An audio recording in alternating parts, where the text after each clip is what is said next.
All right. So we were talking about Dada art, which is the way I've got the class sort of broken up into sections is based on sort of major events that seem to change the outlook people have. And so the first stuff was before World War I, right? We had all this utopian visions about what the future held, and artists that are sort of creating sort of beautiful worlds out there. And then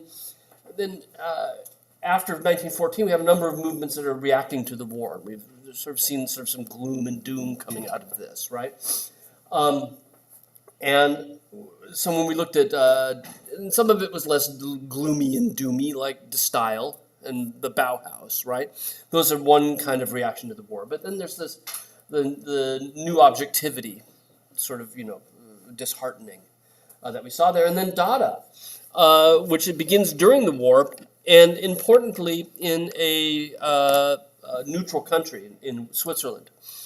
That's kind of an important thing because most of the artists that are there are refugees from other areas, right? And they've come to Switzerland because they're fleeing the war.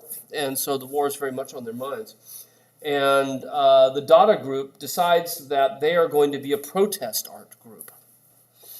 And what they're going to use their art to protest is the effects they think that led to the war. And for them, that is the rational intellectual tradition of Western Europe.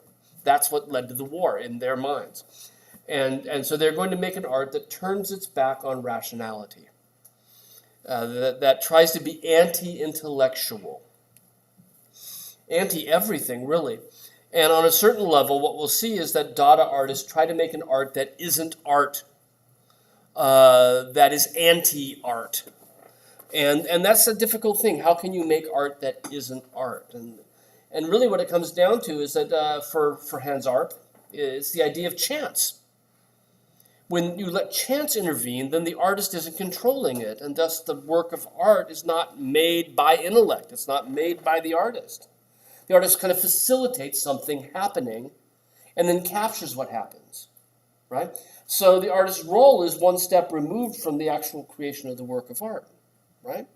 He's sort of just, he or she is watching it happen. And as it happens, you get juxtapositions that are sort of like happy accidents.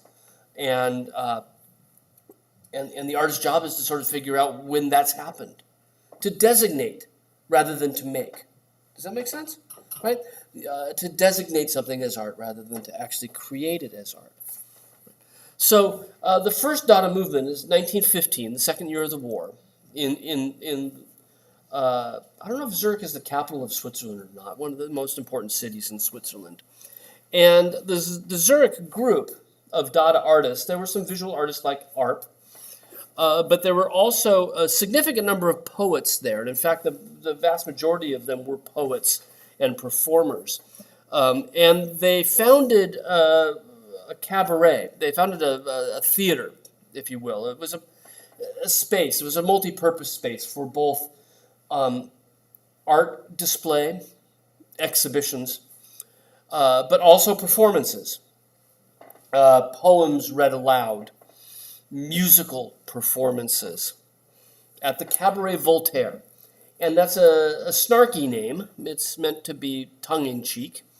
It's meant to be very much, what do you want to say, satirical. Because Voltaire, of course, was one of the great writers of the Enlightenment period, right? A person who very much championed rationality and intellect. And they named theirs Cabaret Voltaire as the place where they're going to deny intellect and rationality, right? So it's a snarky name. It's mockery. It's satire, and humor and satire have a strong role to play in Dada, because again they're using satire to criticize society as they see it.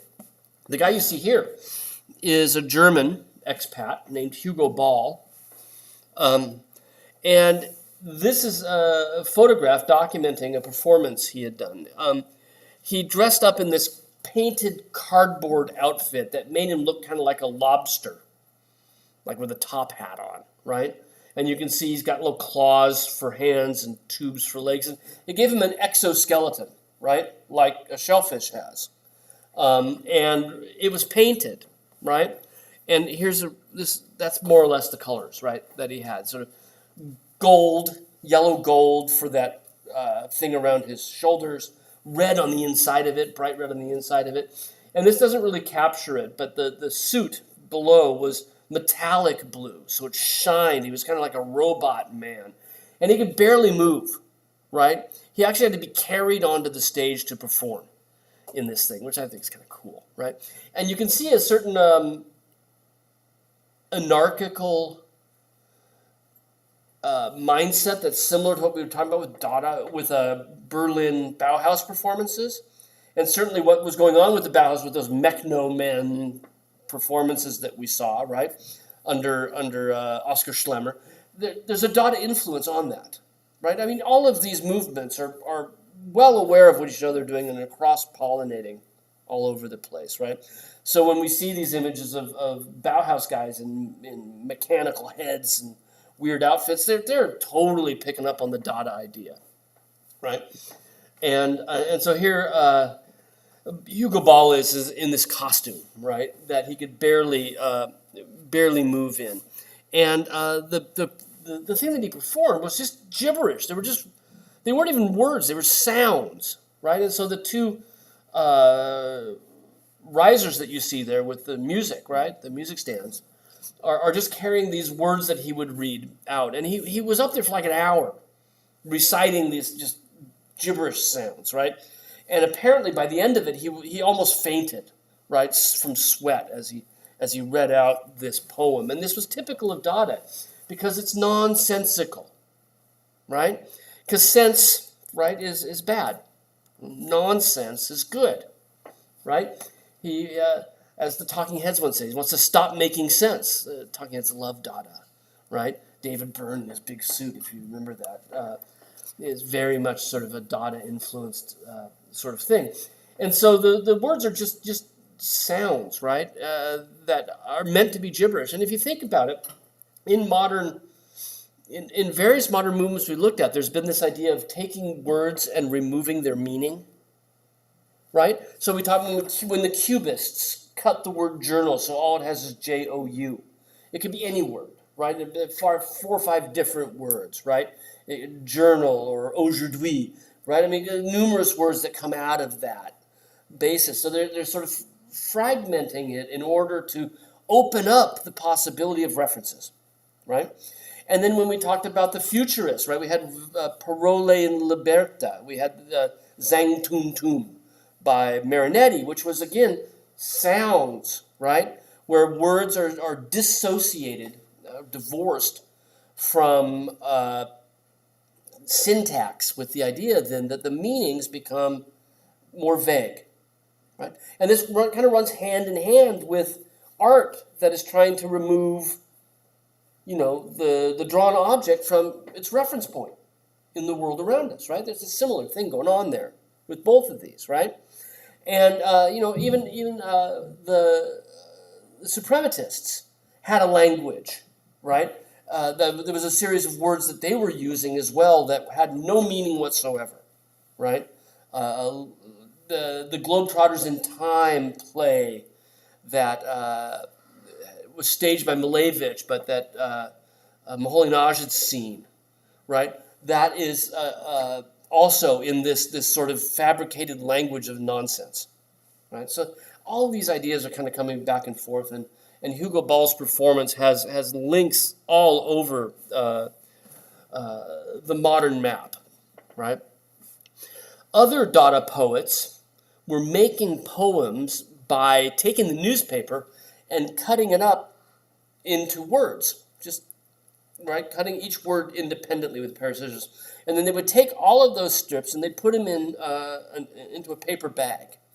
And they would just reach in and pull out a word and put it on the page, glue it down. Reach in and pull out a word and glue it down. And that would become the poem, right? Again, totally by chance, right? Poetry by chance. And also, again, divorced from syntax, divorced from context, which gives it meaning. And then they would read these things in performances at the Cabaret Voltaire, right? And they would read them accompanied by music. And the music was noise. It was just noise. Instruments played against each other rather than together. Right? They had a word for this. They called it a bruitisme in French. There's no bruit in French is noise, right? So bruitisme is noisism, right? And this is what they called their music. And they said that this was their answer to the senselessness of war, right? As cannons were pounding around us, we sang with all of our hearts, right? And if that's the kind of senselessness that the sane people do, we're going to make a kind of senselessness that's art, right? That's their retort. That's their answer. It's a protest against the war, right? So, antithesis to the sort of optimism we saw before. Now, like I said, this is where the first Dada group starts, right? 1915 in Zurich. It becomes an international phenomenon, especially after the war. But during World War I, there was another major outpost of Dada.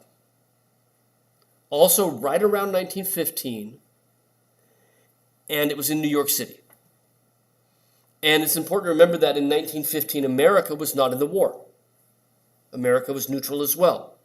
So the two places where Dada started, Zurich and New York, were in fact the two non-participants at that point, two major non-participants in the war. And this is why people went there, right? At the center of the New York group was an expatriated French artist named Marcel Duchamp, right? Certainly New York was attractive for people fleeing the war. Duchamp had left Paris right around 1915, in part probably because of the war, but also in part because his works had become something of a cause in New York, sort of a scandal. He liked that idea. But his works are equally committed to utter absurdity, irrationality, and also questioning the role of the artist in the making of art. What is the important role of the artist? Is the artist's role craftsmanship? Or is the artist's role something deeper? Something based on thought? This seems to be where Duchamp falls. Now, he's a very, very good draftsman, Duchamp is, right? He's a very good painter, but he gives it up. And he turns to works of art where he is no longer really involved in the production. He's involved with art as an idea, right? And so Fountain is easily his most controversial and well-known work, right? And what he's done is he just went to a hardware store, right? Like go down right down here on Glebe. And he bought a toilet, right? A men's urinal. And then instead of mounting it normal against the wall, right, he turned it upright.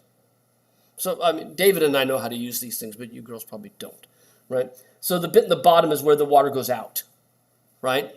And the tube on the top is where the water would come in, okay? So when you flushed it, water would drop by where the signature is and down into the pan below. So he's turned it 90 degrees, right? Turned it upright, set it on the wall. And then you can see the bolt holes on the side, which is where they would be mounted to the wall, right? In real use, right? So he upends it and he signs it. And you'll notice, and dates it, right? And so really that suggests that just the simple idea of finding it and displaying it is all it takes to be done. You don't have to manipulate it, right? You don't have to do anything to it. The artist's role is not there. And he then signs it, right? But what's wonderful is that he signs it with someone else's name as well, as if to further undercut this idea that the artist has anything to do with it. And so for Duchamp, art is about ideas. Art is not necessarily about craft, although we'll see with some works, a very high level of craft in many of these. And when he starts doing these things, he starts doing them actually as early as 1913. Even before he gets to New York, he starts doing these things. And he calls them ready-mades. Duchamp has a wicked sense of humor. He's really, his works are actually quite funny, I think. But then, that's me. But he calls these things ready-mades. Now, he knows full well what a ready-made is, but he's saying it's ready-made for me. All I got to do is go find it. Art has been made, right? And I don't have to do anything anymore. I can just go out and look for it out there. Again, that ARP idea of chance, kind of. But also he knows full well that a ready-made is also something that is used in fashion. A ready-made is a suit that has not been tailored, right? It's a racked suit is a ready-made, right? And, rather than a bespoke suit, a fitted suit, where, you see it in movies where guys go in and you get your exact length of your arm and the exact width of or girth of your chest and your waist and whatnot. And then they make the suit for you. It doesn't fit anybody else, right? But a ready-made is just the standard, I'm a 44, 46 reg, depending on how much I've eaten, right? 46 regular. There's a 46 tall and a 46 short. And there's rack, and they pretty much fit a lot of people, right? A rack suit. And he's aware of this, right? Just as you go into the store and you grab a suit off the rack that fits you, that is what you know is going to work, right? He's doing the same thing. He's going around the world and he's finding the ready-made. This works for me, right? And selects it.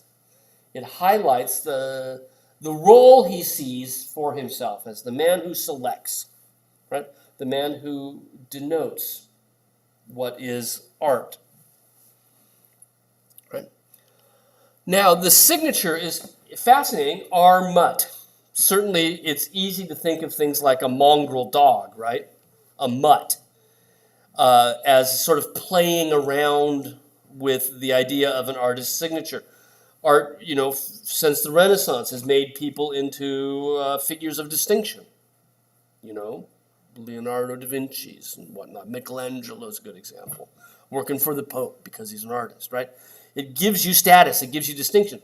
And he's undercutting that by saying mutt, right? I'm just a mutt. I have no distinction whatsoever, right?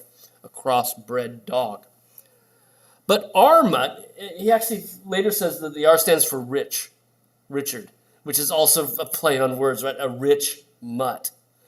But by just saying R. Mutt, he actually plays on words even further. The German word Armut, if you pronounce it, is the German word for poverty. Impoverishment, right? Being poor. And so the signature, when read out loud, and Duchamp is multilingual, right? Knows this stuff, could also be poverty, right? And the question is, if that's the case, what does he mean? Does he mean that traditional forms of art no longer worth anything? That they're impoverished? That he has to now make a new kind of art because painting is dead?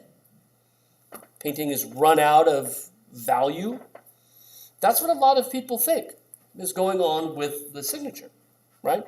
Is that it's a comment on traditional forms of art going hand in hand with the Dada idea of making an anti-art, right?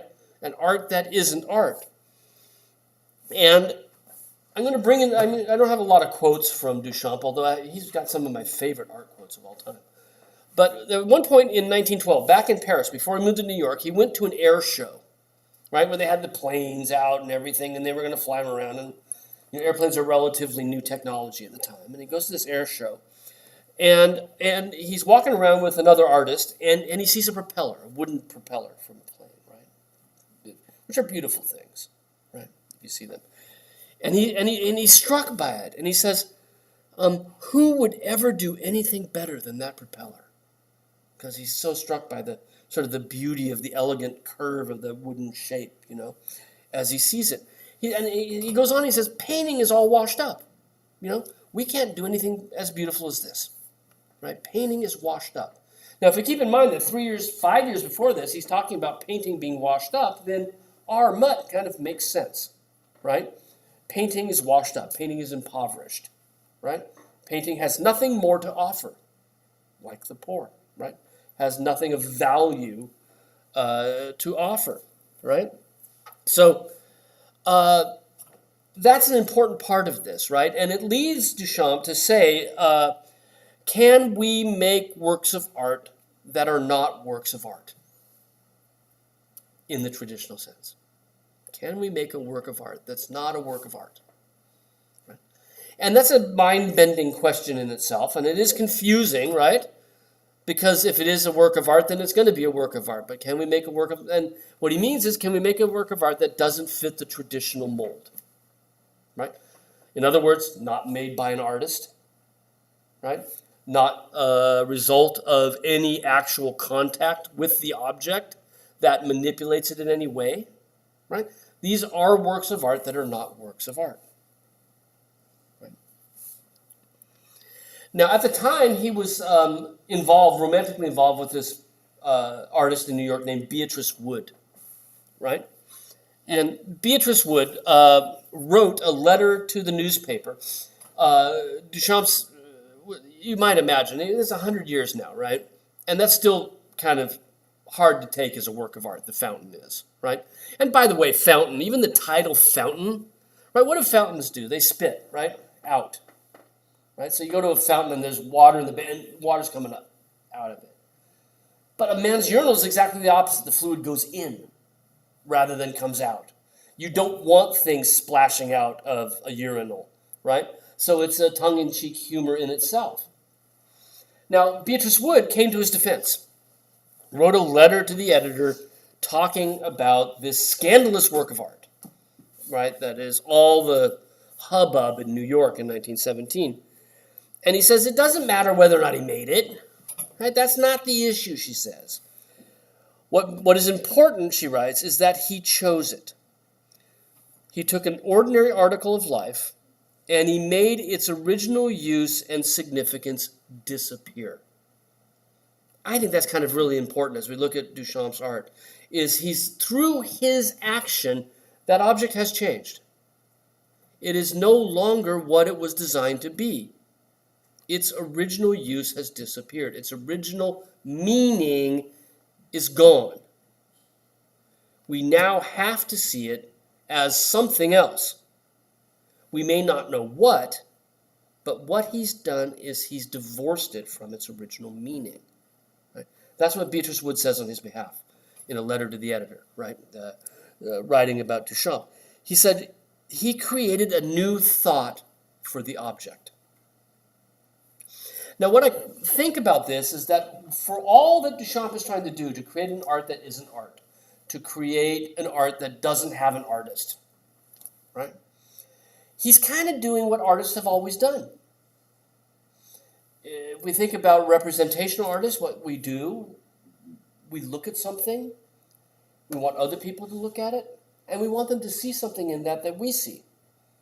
We want them to find something in it that they might not have seen if they'd just seen it in nature, right? So, Jeff, and pick on you, your little horse print that the department purchased, and I bought one from you as well. When you do that, I think when you're doing it, you're finding something in the horse, and you want the rest of the world to see what you're seeing within that energy, or I don't know what, because I haven't really talked to you that deeply about it, but there's something in there that you're seeing that you want to call attention to, right? And you hope that when people walk away, they're going to look at horses differently, right? And I would say that kind of with most realistic art, that's kind of what we're doing, right? Are you ever going to see a urinal the same way or any kind of toilet fixture the same way? Has he not done that, right? Even though he hasn't made it? Is it more powerful this way than it had been a drawing of one? Probably so, right? It has that traditional effect. Now, the funny thing about this defense that Beatrice Wood wrote on Duchamp's behalf is now we know that he wrote it, right? He admitted to it. Right? She didn't write that. I just put her name on it and sent it in on my own behalf. So he wrote under a pseudonym. He wrote under a woman's pseudonym, no less, right? And this is, in fact, not the only time in his career that he will adopt a female persona. as part of his agenda, if you will. And again, that idea of adopting a persona is what we're seeing with Armut, right? And again, it underscores this idea that the genius of the artist is not necessarily the important thing, right? It's the ideas behind the works of art. And what does he say about this? He's gotten rid of the original meaning. He's given it a new thought, right? He's changed what it signifies, right? By getting rid of something and opening it up to something entirely different. He did a lot of these ready-mades, and they remain to this day some of the most sort of contentious, difficult, but also iconic works of modern art. Taking different things, putting them together in a way that negates their original use. Right? The bicycle wheel upended does nothing. I mean, it can spin. Some have argued that this maybe is the first kinetic work, right? We saw kinetic work with the constructivists, right? With the wire by Noam Gabo. This can spin, right? But it can't be used anymore the way it originally was meant to be used. Neither can the stool be used in the way it was meant to be used. By Duchamp's intervention, and maybe that's a nice way of putting it. How does Duchamp see his role as an artist? He intervenes. He doesn't create so much as he intervenes. Through his intervention, the object is no longer utilitarian in the way it was originally designed, in the way it was ready-made, right? He has upended that, in this case quite literally, right? He made this in Paris before he moved to America. He probably was very much influenced by Cubism. The Cubists had invented collage, where they had taken elements of found objects in the world around them, juxtaposed them, contrasted them, melded them together to create meaning. Right? There's a crucial difference, though. Duchamp is putting them together to negate meaning. I don't think he's trying to say. I think it's the wrong thing to do with the Duchamp is to say, what does it mean? At least in the way that with the Picasso cup of coffee, we can say, we can pick up these Cubist ideas about guitars and hanging out at cafes and the modern experience and all of that. With Duchamp, it's about getting rid of meaning, right? Divorcing it from what it was originally intended to do, right? So there's some impact, there's some influence from Cubism, but at the same time, Duchamp's agenda, Duchamp's ideas are so radically different from theirs, right? But he certainly would have picked up on the Cubist revolution on certain levels, and when we see his paintings, we'll see that's true, right? He goes back to visit Paris after the war.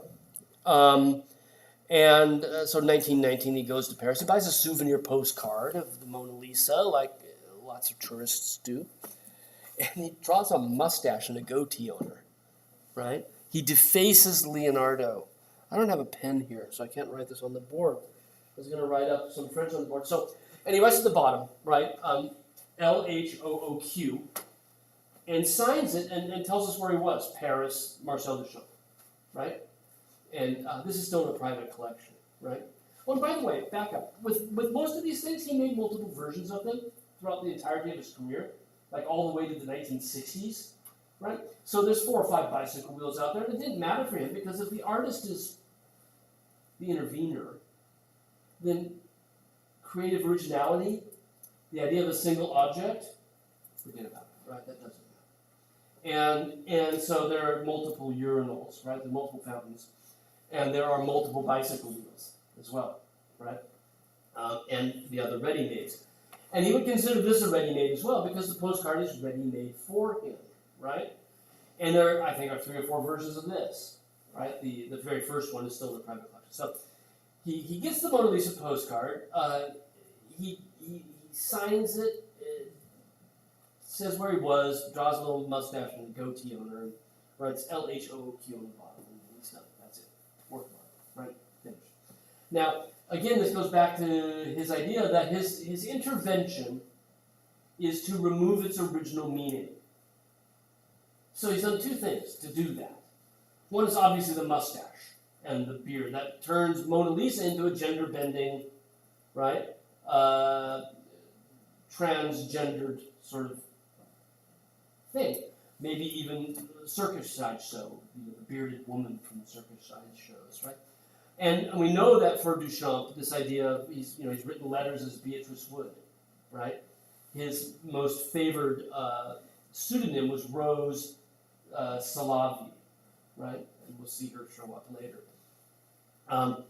And so that's one way he's upending the original meaning, is he draws the mustache on her, right? The mustache and the beard. And the second thing is the letters at the bottom, because of what they mean. And he's done this now. He's in Paris, right? And he's gone back to Paris to do this. And L-H-O-O-Q, if you say it in French, right? L-H-O-O-Q. Okay, that's the same letters in French. And if you say it fast enough, L-H-O-O-Q, L, she, H-O, show, she has heat, ocul in her pants. Right? She has a hot ass. Right? Is what that phonetically sounds like. And this is Duchamp's sense of humor coming from, right? Now, you may think a lot of things about the Mona Lisa, but sexy she ain't. You know? And someone who's hot to trot, right? Basically, is what that says. She's hot to trot. Is not sort of the thing that comes to mind when you think about the Mona Lisa. So what he's done is he's intervened in the object, and he's destroyed its original meaning. That's sort of the icon of Western art, right? The most perfect portrait ever painted.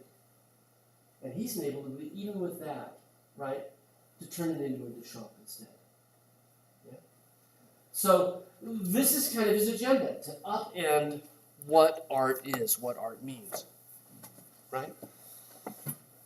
Now let's see where we're going here. The LHOOQ brings up the fact that for Duchamp, sex is kind of always there. There's always a sort of naughty undertone, sometimes overtone, to the work. And so here's one of his painted works early on in his career, right? He begins painting already in the 1900s, and around 1910, he goes to Paris, and he's involved with the group that we saw before called the Puteaux group. Remember the Golden Section group that we looked at, the Orphists, right? He's part of that group. So he's actually in the Golden Section show in 1912, alongside Villon, Kupka, Delaunay. But unlike them, you can see his works are nowhere near so colorful. He's not an Orphist by any means, by any way, shape, or form. But that group, the Golden Section group, was, again, remember, they were mostly just Cubist offshoots, right? They were people that were influenced by Cubism, but trying to experiment with different outlets for Cubism. Duchamp is one of them, right? Before he moves to New York, this is how he starts his career. So this is a painted work, lower left corner, Le Passage de la Vierge à la Mariée, the passage of the Virgin to the bride, and signed and dated in the lower left corner. Now, the color scheme is certainly Cubist, right? It's got that brownish, beige, and black tonality that we saw Picasso and Braque doing, 1910, 1911, up to 1912. This was what inspired all of the artists in Puteaux to take and move into that Golden Section group. Right? Many of them added sound, added color, right? Duchamp is kind of closer to home, right? Closer to the style of Cubism. At the same time, he's fairly close to Futurism as well. It looks as if there's something sort of strobe-like moving across the canvas from left to right. And remember how the Futurists were very much interested in capturing movement, the movement of the object, right? And this was different from the Cubists who wanted you, the viewer, to see things from multiple viewpoints. The cubists want you to move. The futurists want the object to move, right? Now, Duchamp is picking up on both of these things because the futurists are also in Paris in 1912. Okay, so it's a hotbed of activity around that time. 1911, 1912, the futurists are there.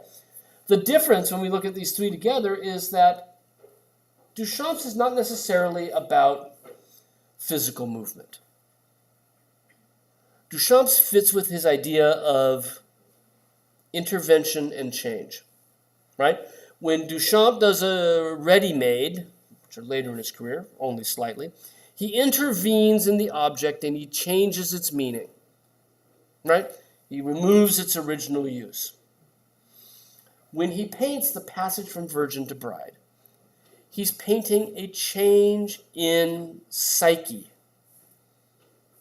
a change in identity, rather than a change in place, right?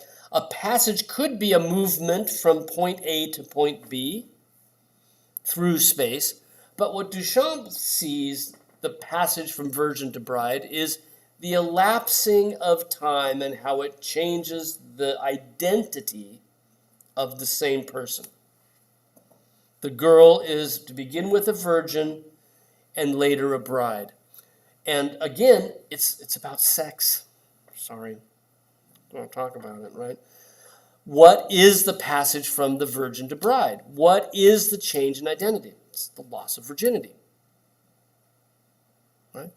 And so the painting is meant to sort of document this intervention, this change from one assumed identity to another, right? And that idea of changing meaning is at the core of everything that Duchamp does, right? So with the idea that it has something to do with romance, right? Something to do with sex. The forms that he uses don't really look like Picasso's, right? Picasso's color scheme is kind of the same, but look at how the paint is applied and all these little, right, constructed out of these little holes.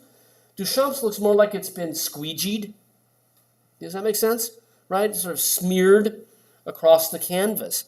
And that's something he's picking up on, and it looks very much like chocolate in a grinder, right? And I think he's doing that on purpose because he wants to reiterate this idea of courtship that enters into the passage from the virgin to bride, right? And I know this is the case because we'll see later he's got paintings of chocolate grinders he's making at the same time, right?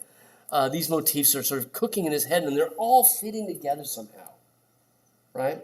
One of the things I really like about Duchamp is he do things 3 or 4 different times because he's mulling over how everything he does sort of fits, how it works together, how what we see happening over here affects how we understand the thing that's going on over here, right? Now, the other thing that comes up with this is, okay, where's the bride, right? That's the question. Where is the figure in this? Because it's really almost impossible to see. You get the sense of knees bending and moving through space and the lower right corner and all. What Duchamp identifies later as being the bride is the section through here. This is like the head and then this bit. And if we isolate this area here, right, with the neck-like area there, right, it ends up looking an awful lot like a praying mantis, right? And so this I just sort of used my draw function and tried to draw on the top of it, right, to give you a sense of what he will later isolate as being the bride in the middle. And you can see that that form is a praying mantis form, right? Now, do you guys know about praying manti? What? They're women, right? And Jesse? After they mate, they eat the males. They eat their mate, right? So they'll get some guy to impregnate them, and then they kill them and they eat them alive, right? And so what happens for Duchamp, and underneath this is something that we've seen with Picasso, with a lot of modern artists, is this idea that women are dangerous, right? And that what happens with the passage from virgin to bride is not only does she move from one state to another, right, one mindset to another, but she also becomes dangerous, right? And that's, I think, something we'll pick up with other works by Duchamp, but it certainly fits with something that we've seen in a lot of modern art. Think about Munch, right, with vampires and whatnot. There's that same theme going back to the symbolists. You can see where we started all the way back there. So there's 4 or 5 works from this period that are very similar in style. The one that gets the most attention is the Nude Descending a Staircase, number 2. There's obviously a Nude Descending a Staircase, number 1. He's not afraid, again, to rework themes because originality is not the order of the day for him, right? He's just as much interested in reworking things because originality is really not important. This one becomes a little bit easier to read in that she's coming down a set of stairs that we see go up behind her all the way to the upper left corner, right? See staircase elements here, over here, and then the figure captured almost like in a strobe light that's moving down forward, and even with motion lines to suggest her hips swaying, right, as she's moving down the stairway. But really much easier to read than even Picasso's Nude Woman was, right?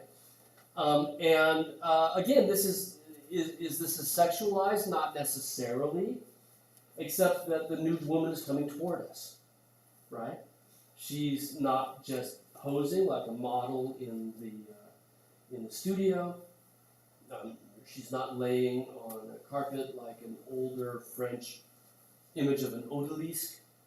She's coming down to meet you, right? She's active. And that made it a huge scandal, right? When it was made. It's hard to imagine today. Again, it's very much sort of influenced by futurism. It's picking up on those ideas of capturing motion because the futurists are also in Paris at this time, right? And this is, again, all done as part of that golden section group that included the Orphists as well. He was looking back at chronophotography, right? A number of photographers in the late 19th century did images where they tried to study motion by having a camera move with the person as they moved and take a series of photos. And this is Edward Muybridge, one of the most famous 19th century photographers, and obviously his is right directly behind the Duchamp image, and she even kind of moves in space in a very, very similar way, right? So this work was not only part of the Orphist group in 1912, right? It showed at that big show of Orphists art where the Orphists got named. But it also then was shown in New York the next year in 1913 at the Armory show, which we talked about before, right? This great show in the 69th Street Armory, 69th Armory in New York of great modern art. Right? It was meant to show off all of the modern trends in European painting and in American painting at the Armory. And it was a sort of a defining moment in American art history where Americans were introduced sort of wholesale to European modern, right? And after that moment, American artists either held to their guns and did old school traditional realist paintings, or went, okay, I'm going to start doing this. Right? The Armory Show. And Duchamp's at the Armory Show was a scandal. It was the single biggest scandal at the show. One of the local newspaper offered a contest, offered $100 to anybody that could find the nude, right? In his picture, there were cartoons made of it, sort of mocking it in the press. It's hard to imagine the art show today having that same sort of, impact. But again, this is, well before television, right? Radio is in its infancy. Movies are fairly young yet, right? Where's the entertainment? And Duchamp became that entertainment at the show. Right? So there's a huge impact at the Armory Show. And Duchamp, of course, is still living in Paris, 1913, when the Armory Show goes up. But he loves what happens. I think he likes being the center of attention. He likes the reaction, even if it's a negative reaction. Wasn't it Oscar Wilde that said there's no such thing as bad press, right? One of my favorite quotes out there. No such thing as bad press, right? And Duchamp understands this. It's better. What's worse than getting bad press? It's to be ignored, right? Especially as an artist, to get no press is even worse. So Duchamp decides after the war breaks out that New York, where my name is already well known, would be a good place to move, right? It's the Armory show that helps to inspire him to relocate. Of all the places he could have chosen to relocate, to New York City, right? Where he'll spend the active part of the rest of his career, all the way up until his death, right? So it's this painting really that brings him to New York City, right? And the reaction to it. After arriving in New York, he begins to embark on a number of projects. He gives up painting pretty much altogether. He does one other major picture. Yale University owns it now. But he begins to work on other kinds of ready-mades, other kinds of art, and then eventually gives up art altogether, like in the middle of the 1920s, and it starts to play chess instead. Like becomes a professional, and actually a very, very good, competitive professional chess player, right? And I think that all goes back to this idea that art is impoverished, right? That art has nothing more to offer. And he's already getting there when he gives up painting for object making or object designating. And this one is not really a ready-made in that it has a lot more craft involved. It's an industrial glass panes, probably from a building or a doorway, right? This is at head height, so it's about 10 feet tall or so, right?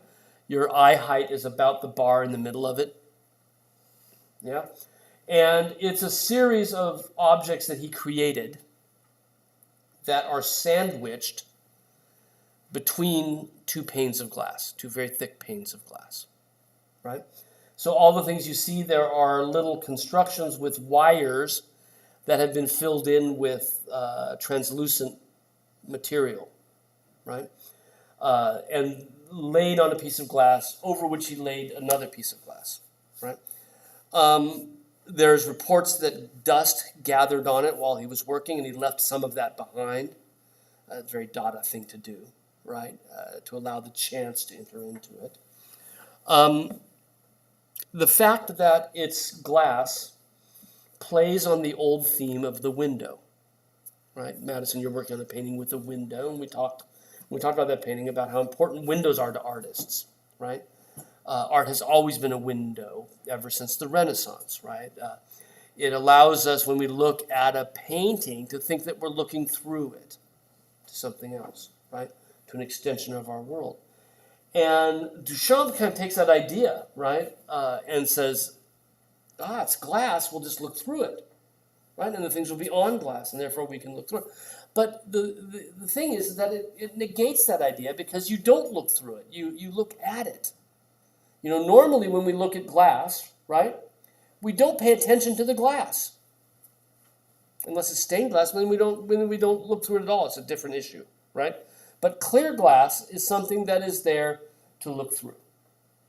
And in Duchamp's hands, it becomes something to look at, right? He has intervened again and changed its meaning. But it sets up an important part in understanding this work, which is probably his most important work.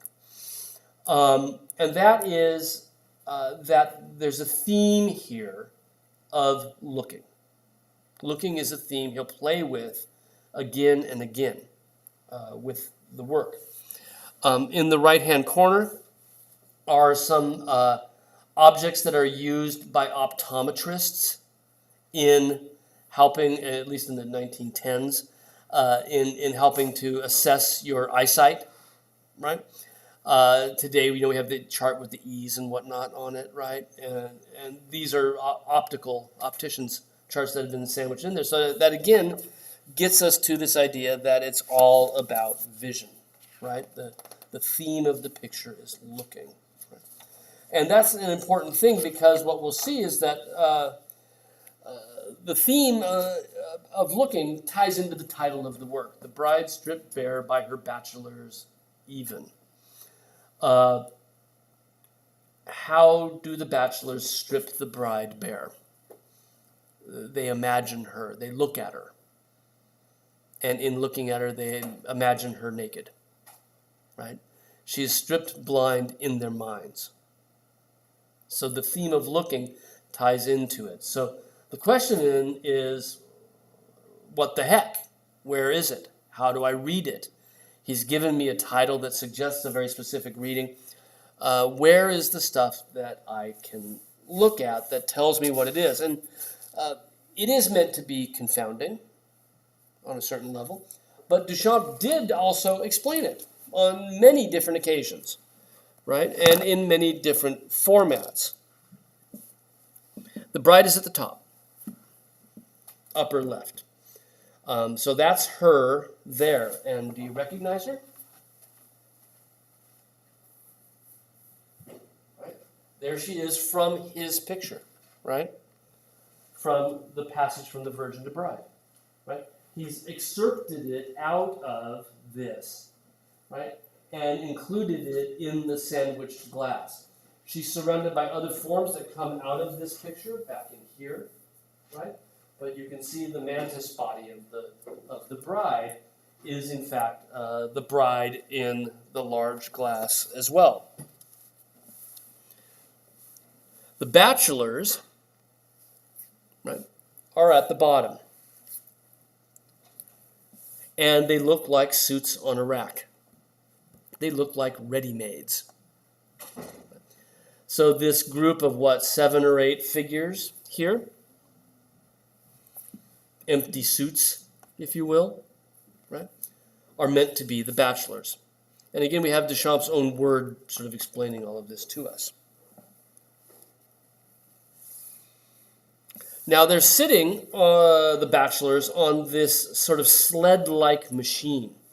You can see it has gliders at the bottom and a sort of structure just to the right of this. And they seem to be rotating around that. Almost looks like a portable rack from a hotel for carrying clothing on, right? You can hang your jackets on it and whatnot. This is derived from another work of art that Duchamp had done. In fact, the entire large glass is like a huge retrospective of all of Duchamp's work, amalgamated together into this one. This thing here, you can see behind it in the Philadelphia Museum on the wall in the background, if we look through the glass, right? And a glider containing a watermill. That becomes the basis for the bachelors at the bottom.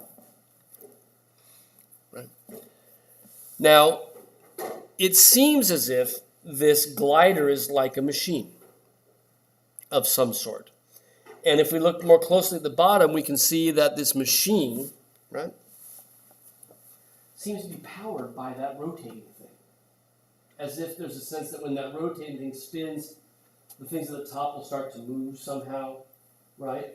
And the rods that come from the ends of this that are attached to this machine will start to get it moving, these wheels that you see down below here, and all of a sudden those suits will start to move around and dance, right? So there's some motion implied by this complicated, kind of non-working machinery that Duchamp has added here. Now, what's the machine? Chocolate grinder, right? In fact, it's also based on a painting he had made of a chocolate grinder, right? One of 2 paintings of chocolate grinders that he had made earlier. He lifts that idea, includes it now into this picture. So as the wheels of the chocolate grinder move around and turn the chocolate into those smears that we saw in his paintings, the smears that we see in the bride up above, right? As that happens, the rest of the spindle starts to work. So, we go back to the theme. The bride stripped bare by her bachelors, even, right? The even is kind of a snarky comment too. Even them, right? What he's saying is that, hey, the whole romance thing gets them moving, right? Gets them rotating, inspires their actions, leads eventually to the idea of the bride being imagined naked, being stripped bare in their minds, right? So this is all about the sort of courtship sexual ritual, if you will. And again, bringing together all of these ideas that Duchamp had been playing with before. If we look at the top, two things to notice. One is that the top of it looks like a pair of scissors, almost. A lot of people have mentioned the sort of angled fork of the two rods that seem to be attached to the machine over here, and the idea that maybe they would, snip. And if she's stripped bare, cut the clothes, right? That's a possibility. Also around this, we see these sort of translucent cones, these 7 cones. Duchamp calls them sieves. So we've got down at the bottom with the bachelors, we've got 3 references to water or liquid, right? We've got a watermill over here, as we called that, right? That supports the suits of the bachelors. We've got liquid chocolate from the mill, and then we've got sieves as well. So there seems to be a theme going on about fluid, about liquid, which is kind of an icky side of the whole courtship thing, right? The bride is then up above, and we've seen her before, and you can see that with that liquid theme, if this is our bride, right, this seems to be emanating out from her, and the edge of it almost suggests sort of a spill, some sort of fluid that has spilled out that he's then come back and has removed these 3 squares from. But if you look at the outline, it does look as if it's, and there's something about the picture that kind of reminds me of like a scientific specimen, sandwiched between glass. You ever take a bio class where you have to put some blood on the glass, and then you sandwich it, right, and it spreads out kind of just like that, like what we're seeing here without the squares. But the idea of fluid that we see down below, with the metaphors that relate to chocolate, to sieves, to watermill, are picked up above as there's this spillage at the top. Now, Duchamp has then complicated the meaning further by cutting those holes in it. And those holes, immediately to me, one of my hobbies outside of when I have any free time is I used to really like working on cars. It's one of my things. I had an old Dodge Dart. I tore it apart in my dad's driveway, tore the engine apart, right, put it back together again. I've got an old Vespa. I've kind of done the same thing. Wife hates it because I did it on the living room floor, right, because it was a very small engine and whatnot. But that's a gasket. That thing at the top looks exactly like a head gasket, right, or very, very similar to a head gasket. Now, a head gasket, if you don't know this, right, this sits on the top of the pistons. So most of your engine is where the pistons combust, right? And on top of that is something that caps the combustion, okay? And it also has all the valves that allow the gas to come in and go. And sitting between these 2 pieces of metal is a nylon gasket that keep the metal on metal from wearing out, right? And you have to replace your head gasket from time to time, like once every 100,000 miles or something like that. You get a new head gasket. Modern cars, you never have to do it, but back in the day, right, you would get an oil leak or a gas leak from this area. And so you'd replace that thing there that would sit around, and the holes were for the pistons, right? Now, if we go back to the metaphor, I think Duchamp knows this. And even though they're square, not round, because he doesn't care about original use that much, he likes the metaphoric idea of what's happening with the bride. What happens in a piston? A piston is where fluid combusts, right? Where fluid meets spark and explodes. That's what makes the engine run, right? Is that mixture of gas and oxygen and spark, okay? If the men are controlled by fluids down below, she has fluids up above, and a reference to explosions in an engine, it's love, right? They're supplying something that she needs in order to be on fire, right? In order to run, in order to motivate. Right? So, and in fact, I have a quote from him on this. What do you call it? Yeah. She said, in fact, that she supplies love gasoline to the bachelors, right? And that the fluids up above are her love gas that she gives to them, that were secreted by her glands, he says. So the motor reference and the fluid references all tie back into that, right? So it's a complicated work. It's very much what do you want to say? It's late in the day and I forget my words here. Conceptual piece, right? Where he's giving us little things to give us the idea of what's going on without really spelling it out within the work itself and having to write about it later to give us all of these different meanings. At the same time, it's also a total retrospective, right? Elements of multiple works that he'd been working on before reappear here. He sees it as a summary of everything he's done. We've seen other artists do that as well, haven't we? We've seen Picasso and Matisse come up with these sort of career summaries. With the idea that it's a career summary, the title in French, Le Marié mis à nu par ses célibataires mêmes, is his name. Right? Marié, mar, célibataire, cel. If half of the picture is the marié and half of the picture is the célibataire, the entire concept is built on an anagram of his name. So the fact that it's comprised of works that he'd done over the last decade is explained by the title. This is him. This is Marcel Duchamp.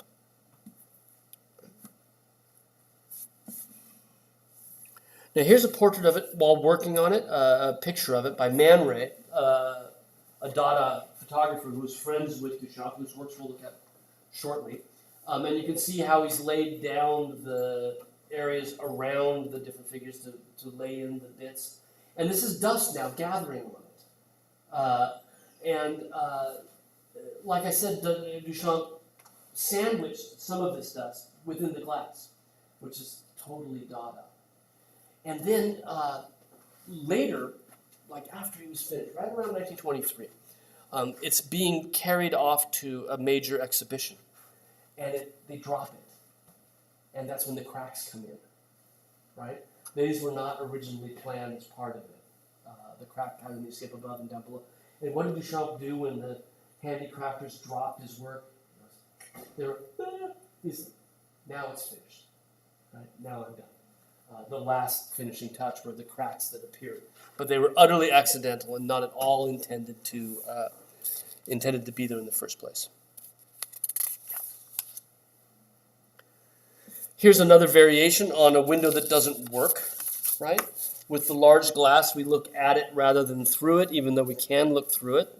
He tempts us to look at it. And here, much smaller work, only about like intended to be sort of like a prototype, about 18 inches tall or so. A window that doesn't work. He had a professional carpenter build a French window. Now, you know what French windows are in apartments, right? They open up the dining room to the living room, right? A pair of double glass paned doors on the inside of an apartment. It's a French window, and Duchamp does another play on words. Fresh widow, French window, right? And retitles it that. Probably, we think, an erotic reference. This is just after he'd gone back to Paris, right? Made a visit in 1919. The war had just finished. He saw a lot of fresh widows who had recently lost their spouse. And of course, for Duchamp, he sees this only as opportunity, right? They're fresh to be picked, if you will, these widows, right? So he gets a carpenter to make this sort of mini version of a French window, and then he goes to a shoemaker, and he has him fashion patent leather for the window panes. So you can see here in this raking view that those are not just black paper, but it actually is shoe leather that's been put into the window panes. And Duchamp insisted that when he was done that he would shine it like everyday shoes. Another kind of clothing reference for Duchamp, right? But in the end, a Dada object, right? What has Duchamp's intervention always done? Right? His intervention has always negated the original use. And in this case, we can't see through the window. It's too small to be used. It's kind of like a prototype for something larger. And Duchamp had nothing to do with it. He had the idea. He used a professional carpenter and a professional shoemaker, right? He didn't actually craft anything here. What he did do at the end was he put a title on it with stencils, not even handwritten, right? Chart pack letters glued to it. And then he signed it and he copyrighted it, which is fascinating as well, because he made multiple versions of this, right?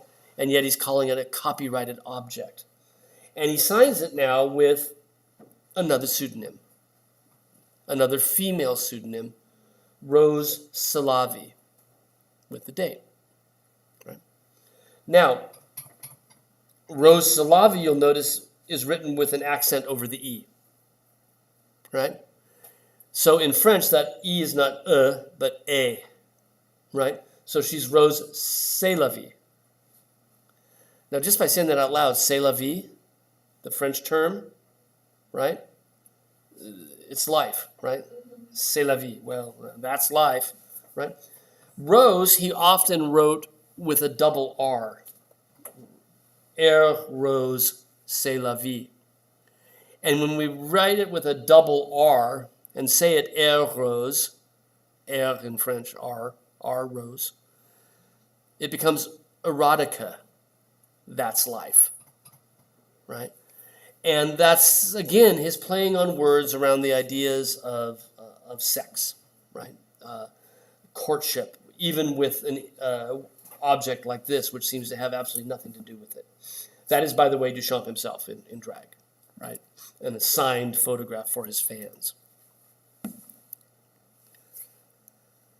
Well, in 1934, he made this edition of objects that, again, comprised everything he'd done up to that point. And in a limited edition, you could buy a box full of Duchamp, a box full of all of his works. And it opened up, and it had reproductions. Again, he doesn't care about originality of the works. We can see pretty clearly the Fresh Widow on the left, LHOOQ on the right. There's the bride back there, and the large glass as well. And you bought this, and it came in a little suitcase, right? With a handle on it, no less. And it looked exactly like a traveling salesman's sample box. And that's exactly what Duchamp wants it to look like, a traveling salesman selling Duchamps. And what I have here is, sorry about this, hang on a second. Bring that back. What I have is a, gotta get over here to get it. Let's see, it's gotta go this way to get it. Yeah, a video of how that works. So this will be what we end with today. This one worked. There's no sound in this. But the boîte en valise, the box in a suitcase, came in 3 different versions, a brown one, a green one, and a red one, right? And it was an interactive piece, and it was you got all of Duchamp, a retrospective in a box, right? And it would open up, and there would be photos of his famous works. There's the chocolate grinder, there's the urinal, right? There's the fountain there. At the top is one of his early works. It's 25 cc's of Paris air, is what it's called, right? And it keeps opening up, right? So if we've got one at the National Gallery, they'll never let you touch it, right? They won't let me touch it either. But there's how we got to the final object. There's the bachelor's suits on the right, and then on the left we have now,